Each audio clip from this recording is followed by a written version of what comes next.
E Z component है वो क्या आपके पास मुझे कुछ रिजल्ट देगा। तो यदि थीटा इक्वल टू 0 होता है तो ई एक्स कंपोनेंट का रिजल्ट अपने पास क्या है, तो वो रिजल्ट आया क्या 2kb बाय आर क्यूब आया। क्या है अपने पास 2kb अपॉन में क्या है आर क्यूब आया। यदि डायरेक्शन की बात करोगे तो अब मुझे पता है कि जो रिजल्टेंट ई होगा वो भी क्या होगा अपने पास जेड के इक्वल होगा। तो इसमें क्या आ जाएगा 2kb अपॉन में क्या हो जाएगा आर क्यूब आ जाएगा। तो ये आपके पास क्या था जेड कंपोनेंट था जो हमने पहले निकाला है। तो जेड कंपोनेंट वैल्यू क्या देगा 2kb बाय आर क्यूब। और यदि इलेक्ट्रिक फील्ड की डायरेक्शन की बात करोगे तो भी क्या आएगा अपने पास ए के अकॉर्डिंग आएगा। ये तो क्या था थीटा इक्वल टू 90 पे। यदि मैं थीटा इक्वल टू 90 पे बात की तो उसके लिए रिजल्ट क्या निकला। तो यदि थीटा इक्वल टू क्या ले लो 90 डिग्री ले, यदि थीटा इक्वल टू 90 हो तो यहाँ पे हम क्या ले सकते हैं ई एक्स अपने पास 0 है ही पहले से, ई वाई भी क्या है अपने पास 0 है ही है, ई वाई भी क्या हो जाएगा अपने पास 0 हो जाएगा। ई जेड है वो कुछ ना कुछ रिजल्ट देगा। तो मुझे पता है कि ई जेड है वो क्या देगा माइनस का 2kb बाय आर क्यूब।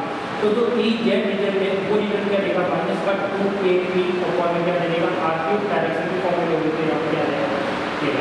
तो इस तरीके से ये सारे रिजल्ट आपको याद हो जाने चाहिए।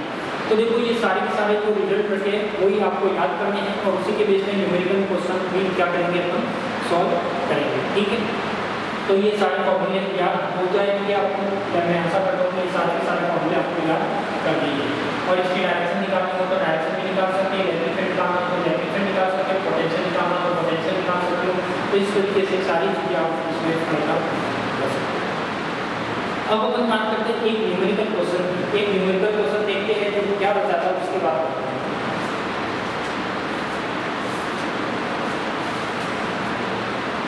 ये कोई क्वेश्चन है न्यूमेरिकल क्वेश्चन है वो क्या कह रहा है उसकी बात करते हैं। द डिस्टेंस बिटवीन, देखो न्यूमेरिकल में आपको बता रहा हूँ कि न्यूमेरिकल क्या कह रहा है। क्वेश्चन पढ़ रहा हूँ आप अच्छे से सुनना। न्यूमेरिकल क्वेश्चन है वो क्या कह रहा है। क्वेश्चन कह रहा है कि मेरे पास कोई the distance between h plus and cl minus. यदि मैं कहता हूँ कि यहाँ पे मेरे पास कोई डिस्टेंस है जिसमें एक h और एक cl दे रखा है।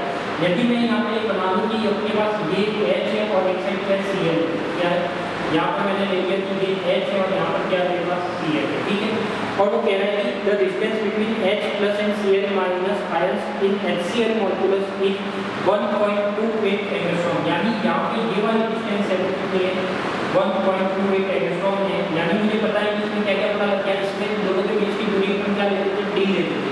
तो यहाँ पे जो d आएगा वो क्या आ जाएगा 1.28 एंगस्ट्रॉम आ जाएगा। कितना आ जाएगा 1.28 एंगस्ट्रॉम।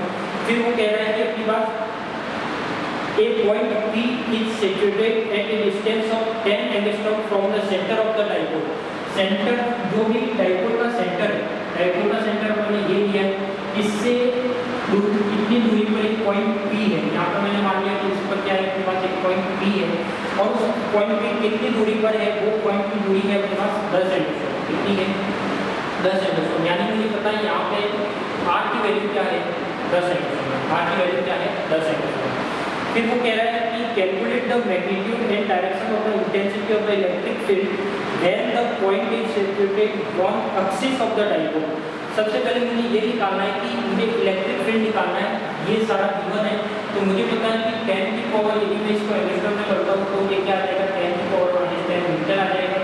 ये क्या आ जाएगा आपके पास 1.28 × 10 की पावर -10 मीटर हो जाएगा। ठीक है, अब ये कह रहा है कि मेरे पास एक एक्सिस पर, यदि एक्सिस लेते हैं तो एक्सिस पर इसकी इंटेंसिटी निकालनी है। क्या निकालनी है, एक्सिस पर इसकी इलेक्ट्रिक फील्ड निकालनी है और एक्सिस इलेक्ट्रिक फील्ड निकालना है। तो ये क्या हो जाएगा अपने पास, यदि ये इलेक्ट्रिक फील्ड निकालना है तो मुझे पता है कि ये कैसे निकाल सकते हैं। तो देखो इसको निकालने के लिए फॉर्मूला ही आपको सारा निकल जाएगा।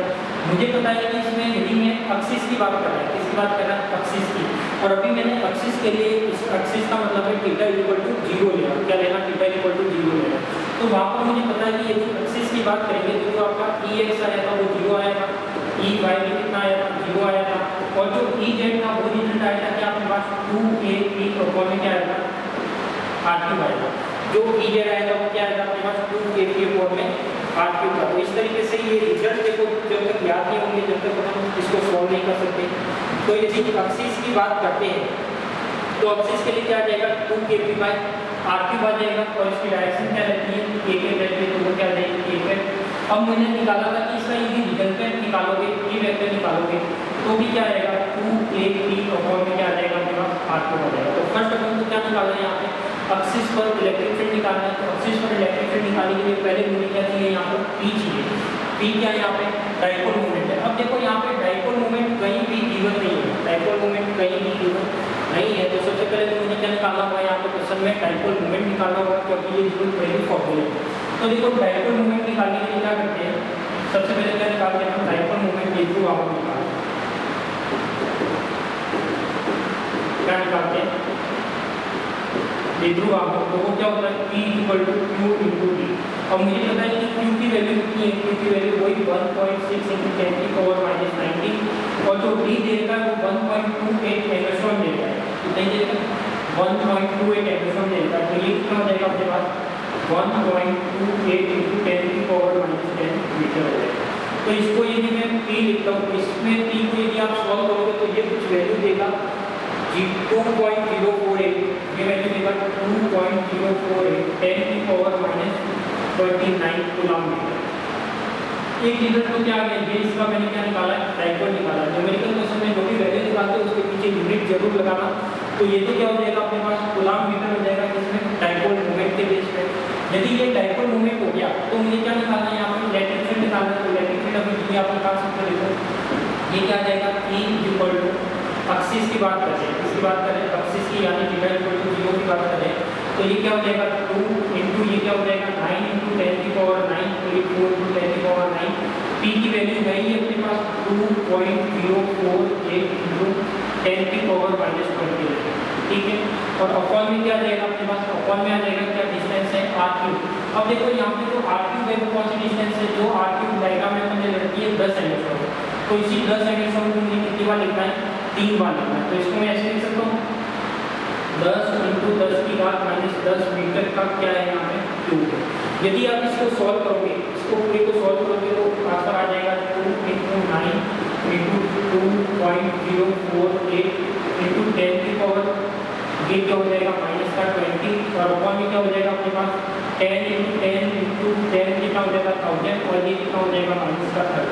तो इस टाइप से इसको जब भी आप सॉल्व करोगे तो इसका जो फाइनल आंसर आएगा वो मैं देखो फाइनल आंसर क्या आएगा, इसका जो फाइनल आंसर आएगा वो आएगा, आप इसको सॉल्व करना, पहले 10 के पावर को सॉल्व करना, उसके बाद सारी वैल्यू सॉल्व करना।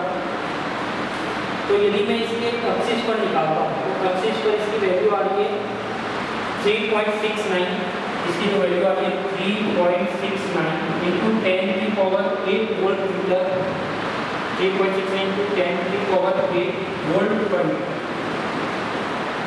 वोल्ट पर मीटर इलेक्ट्रिक फील्ड की वैल्यू होगी।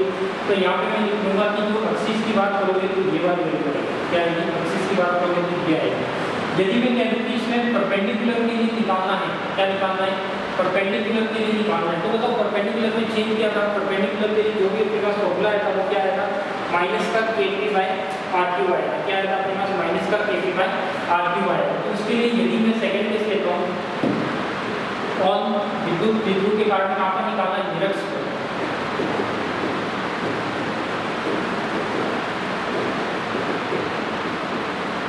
यदि निरक्ष पर मुझे इलेक्ट्रिक फील्ड निकालना है, विद्युत क्षेत्र निकालना है, तो वो क्या आएगा अपने पास, इसका फॉर्मूला देखो, E एक्सिस में क्या आएगा 0 था, E/P क्या था 0 था, और जो Ez था वो इधर क्या आएगा मेरे पास, वो आया था -KP/, में क्या था R2 था, ये क्या था मेरे पास Ez का रिजल्ट था।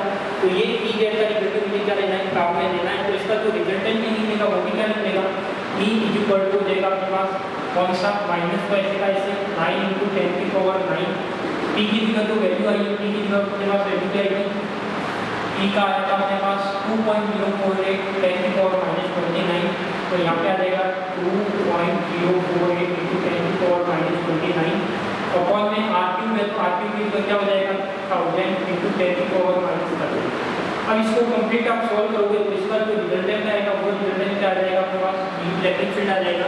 तो ये रिजल्टेंट में इसका आंसर लिख रहा हूँ -1.84 10 की पावर क्या हो जाएगा यहाँ पे 8 वोल्ट पर मीटर। अब इसकी यदि डायरेक्शन की बात कर रहा है, तो डायरेक्शन की बात कर रहा है तो डायरेक्शन कैसे निकालोगे आप, तो डायरेक्शन पता है मुझे कि इसकी जो डायरेक्शन है, जैसे निरक्ष पर बात कर रहे हैं, इसकी डायरेक्शन जो रिजल्टेंट E है वो किसके इक्वल है, E Z के इक्वल है। तो मुझे पता है कि इसकी डायरेक्शन है वो क्या है, Z का ऑपोजिट डायरेक्शन होगी। यदि मैं यहाँ पे डायरेक्शन की फॉर्म में लिखता हूँ तो यहाँ पे Z कौन सी डायरेक्शन का रिजल्ट है, ये A डायरेक्शन का है। तो के डायरेक्शन का ऑपोजिट रिजल्ट क्या होगा, यानी मैं कह सकता हूँ कि यदि यहाँ पे ऐसे भी लिख सकते हैं कि पी की ऑपोजिट डायरेक्शन यदि ये नेगेटिव से पॉजिटिव है तो ऊपर डाइपोल लेंगे वो क्या होगा, पॉजिटिव से नेगेटिव। तो यदि इस यहाँ पर यदि मैं विद्युत क्षेत्र की दिशा लेता हूँ तो वो क्या आ जाएगा, प्लस से क्या आ जाएगी, माइनस आ जाएगी, इसके लिए परपेंडिकुलर वाले केस के लिए। यदि मैं ऊपर वाले के लिए लिखता हूँ, ऊपर वाला क्या करता है, ये जो उसकी डायरेक्शन बता रहा है तो एक्स एक्स के अकॉर्डिंग होगी, यानी ये क्या होगी, माइनस से प्लस की होगी, ये क्या होगी इसके बाद माइनस से क्या होगी, प्लस की होगी। तो ये इसकी इजीली डायरेक्शन भी निकाल सकते हैं। तो इस तरीके से आपको इलेक्ट्रिक फील्ड निकालना आना चाहिए, पोटेंशियल निकालना आना चाहिए, डायरेक्शन निकालनी आनी चाहिए, तो वो सारी चीज़ें आप निकाल सकते हो। ठीक है, तो ये मैंने ये न्यूमेरिकल की बात की है। अब यदि मैं कहता हूँ कि यहाँ पे एक क्वेश्चन आपको होमवर्क में करना है इसी के आगे का, वो क्या कहना है कि यदि मेरे पास जो पॉइंट P था, यदि बिंदु P मूल बिंदु O से या बिंदु के सेंटर से, मूल बिंदु O से या बिंदु के केंद्र से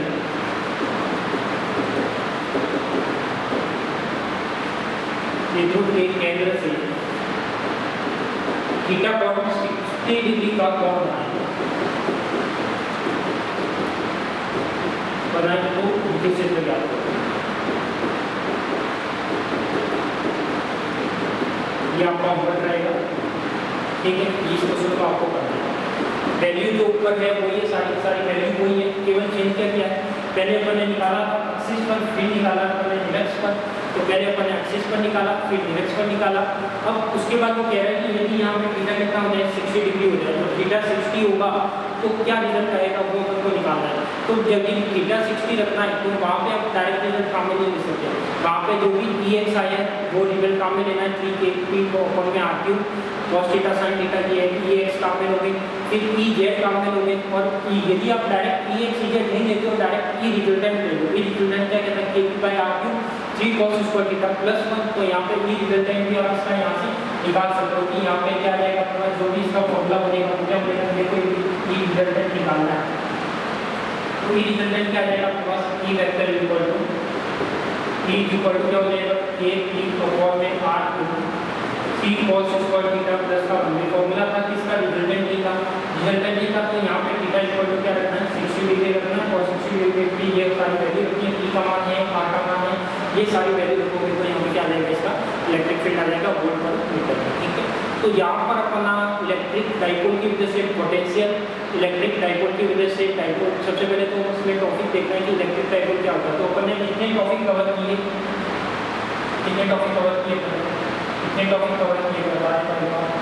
फर्स्ट तो क्या पढ़ना है कि इलेक्ट्रिक डाइपोल, फर्स्ट अपन ने क्या किया, इलेक्ट्रिक डाइपोल। सेकंड क्या अपन ने डाइपोल मूवमेंट, इस सबके बारे में देखा कि विद्युत आघूर्ण क्या होता है। फिर अपन ने देखा इलेक्ट्रिक डाइपोल विद्युत का क्या था अपने पास, विद्युत की डेफिनेशन देखी थी। फिर अपन ने देखा कि विद्युत आघूर्ण क्या होता है, पहले का अपन ने कि विद्युत आघूर्ण क्या होता है, डाइपोल मोमेंट क्या होता है। दूसरे पर ने देखा था कि विद्युत आघूर्ण क्या होता है। फिर उन्होंने देखा कि विद्युत आघूर्ण की वजह से विद्युत विभव क्या आता है, विद्युत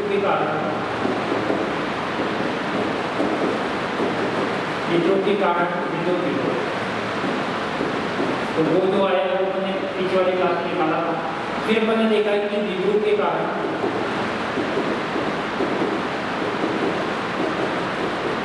विद्युत क्षेत्र क्या आता है।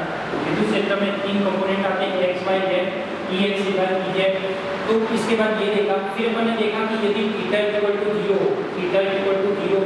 तो विभव क्या होगा और इलेक्ट्रिक फील्ड क्या होगा और विद्युत क्षेत्र क्या होगा, ये भी सारी चीजें हम देखेंगे। ये लिखा होगा विद्युत विभव क्या होगा, यदि थीटा इक्वल टू 90 हो तो विभव क्या होगा और जो विद्युत क्षेत्र है वो क्या होगा। सारे फॉर्मूले आपको याद दिलाने चाहिए। तो इतना रिजल्ट मैंने देखा है कि जो क्लास हुई उसमें ये सारे रिजल्ट हमने देखे। ठीक है, तो नेक्स्ट क्लास में अपन बात करेंगे यूनिफॉर्म इलेक्ट्रिक फील्ड है, उसमें यदि कोई डाइपोल रखा जाता है तो उस पर पोटेंशियल एनर्जी क्या आती है, उस पर लगने वाले फोर्स कैसे होते हैं, उसकी बात करेंगे। तो आज के लिए तो इतना ही। यहाँ पर अपना इलेक्ट्रिक डाइपोल का कंसेप्ट कंप्लीट हो जाता है। डाइपोल का पोटेंशियल, डाइपोल का इलेक्ट्रिक फील्ड, उस पर लगने वाले केसेस, थीटा इक्वल टू 0, 90 सारे के सारे यहाँ पे क्या हो जाते हैं, कंप्लीट हो जाते हैं। तो आज के लिए तो इतना ही।